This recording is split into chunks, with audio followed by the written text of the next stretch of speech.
What do you imagine a single person can accomplish against the backdrop of total chaos? If you fall, will it have been for nothing?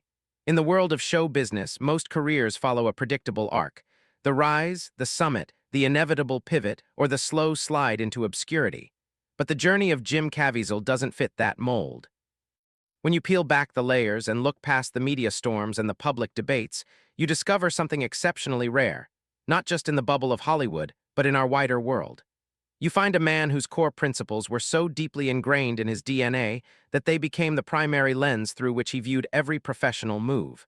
This isn't a simple tale about faith or a lecture on politics. It's a study of personal integrity.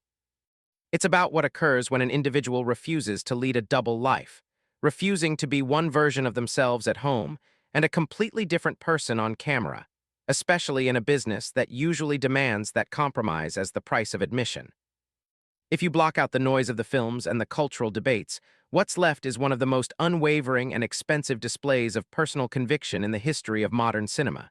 So, what is the real story behind Jim Caviezel's trajectory? Let's take a look. Before the massive hits and the moments that sparked national conversations, Caviezel was on the verge of walking away. He was a struggling actor whose career was flatlining, and the shadow of doubt was heavy. He was ready to pack it all in until Terrence Malick brought him on for The Thin Red Line. This moment was pivotal because Malick doesn't create traditional blockbusters. He creates visual poetry. While it's categorized as a war movie, it's actually an investigation into the souls of men pushed to the brink, examining what remains of a person's morality when everything else is torn away. Caviezel's performance as Private Wit provided a nearly ethereal presence.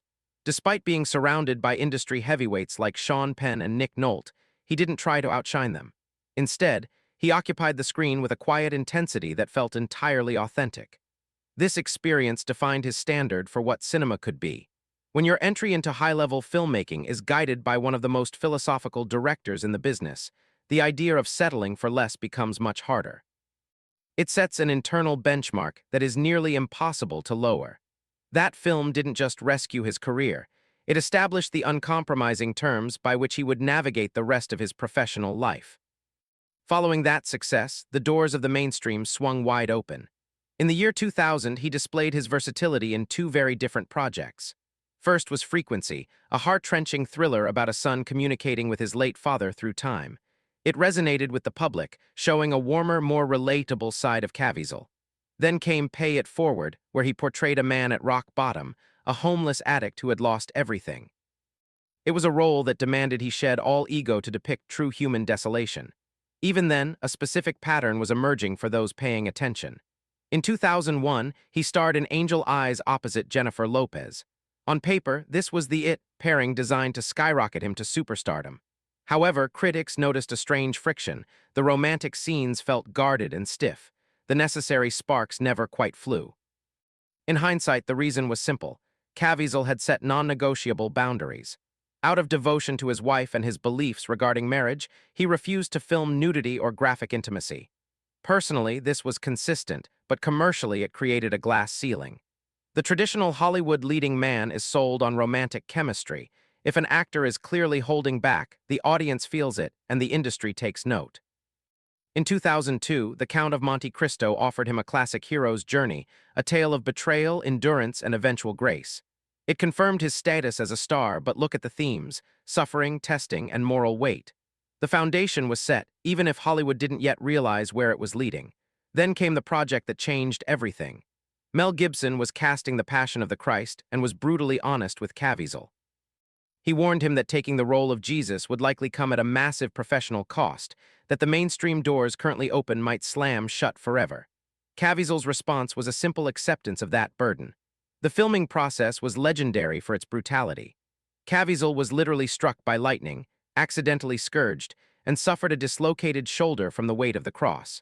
He battled hypothermia and even heart failure on set. The movie became a global phenomenon, earning over $600 million. But just as Gibson predicted, the big studio offers began to dry up. It wasn't a formal blacklist. Hollywood doesn't work that way. It was quieter. The phone just stopped ringing for the big roles. He was moved from the center of the frame to the periphery. Caviezel noted that he suddenly went from a top 5 actor to an outsider, simply for playing a specific role. Others in the industry suggested he had been effectively shut out because people were hesitant to associate with the controversy surrounding Gibson or the film's intensity. But it wasn't just one movie, it was the accumulation of his boundaries. Studios were hesitant to build projects around an actor who wouldn't do the leading man essentials. Several doors were closing at the exact same time. To see how unique this is, you have to look at someone like Denzel Washington, who worked with Caviezel on Déjà Vu. Denzel is a man of deep faith, yet he separates that completely from his craft. He will play a villain or a corrupt official without hesitation, keeping his professional work separate from his personal soul. Caviezel, however, either couldn't or wouldn't make that distinction. For him, the person and the performer were one and the same. This led to a series of roles that, while smaller, fit his personal ethos perfectly, playing men with rigid internal codes or those who bear witness to great injustice, like an Outlander or the stoning of Soria M. In 2011, he found a new kind of success with Person of Interest. For 5 seasons, he played John Reese, a stoic guardian working outside the law but guided by a firm moral compass. It was a perfect fit, providing him with a steady platform and a dedicated fan base. But after the show ended, he moved toward Sound of Freedom, a project that was deeply personal to him as a father of adopted children. The industry's reaction was a carbon copy of the fallout from The Passion. His legal and talent representation walked away. Yet he didn't waver. He stood by the film, and it became a massive, albeit polarizing, success. Whether people agreed with his public stance or not, there was no denying his sincerity. He wasn't acting a part in those interviews, he was living his truth. Over 3 decades, the narrative of his career remained unbroken, themes of sacrifice, the outsider, and the price of redemption. Most stars learn to play the game, to wear a mask and remain flexible to keep the paychecks coming. Caviezel refused to do that, and he paid a quantifiable price for his honesty. The major studio roles never really came back, and yet he is still here, still working, still speaking his mind, and still completely himself. The real mystery isn't what happened to his career. It's the fact that in a world as transactional as Hollywood, he managed to stay entirely true to his convictions, regardless of the cost. In a culture this loud and fast-moving, that is a remarkable achievement. I really appreciate you spending some time with me today to look at this story. If you found this interesting, please hit the like button, leave a comment with your thoughts, or subscribe to the channel. It really helps us keep bringing you these deep dives. I'm looking forward to catching you all in the next video.